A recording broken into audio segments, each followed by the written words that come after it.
عمر بن لیس بڑا بد کردار قسم کا انسان تھا.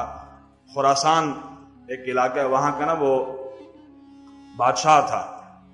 جب وہ فوت ہوا نا تو کسی نے اس کو خواب میں دیکھا. علامہ قاضی ایاز مالکی نے شفا شریف میں لکھا جب وہ فوت ہوا تو کسی نے اس کو خواب میں دیکھا اور پوچھا بتاؤ اللہ نے تیرے ساتھ کیا معاملہ فرمایا.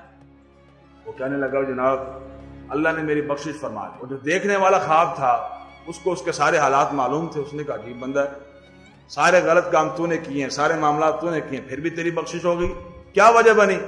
وہ کہنے لگا بات یہ ہے کہ ایک مرتبہ میں اپنے لشکر کے ساتھ باہر نکلا, بہت زیادہ میرا لشکر تھا, میں باہر نکلا تو کہتا میرے دل میں اچانک یہ بات آئی کہ یار آج میں اپنا لشکر دیکھوں تو صحیح کہ میرا لشکر کتنا ہے. کہتا صعدت ذروۃ جبل, میں پہاڑ کی چوٹی پر چڑھ گیا تو وہاں جا کر دینا فاشرفت علی جنودی, میں نے اپنے لشکر کی طرف جھانکا تو فاعجبتنی کثرتہم, وہ لشکر اتنا زیادہ تھا کہ اس نے مجھے تعجب میں ڈال دیا.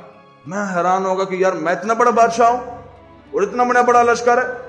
تو کہتا جب یہ اس کے کثرت نے مجھے تعجب میں ڈالا نا, ساتھ ہی میرے دل میں خیال پیدا ہوا فتمنیت انی حضرت رسول اللہ صلی اللہ علیہ وسلم فاعنتہ ونصرتہ. کہنے لگے کہ اسی لمحے میرے دل میں خیال پیدا ہوا کاش میں حضور کی ظاہری حیات مبارکہ میں ہوتا. آج لشکر نو سرے مارنا ہے, کاش حضور کی ظاہری حیات مبارکہ میں ہوتا, سارا لشکر حضور کی خدمت میں لگا دیتا.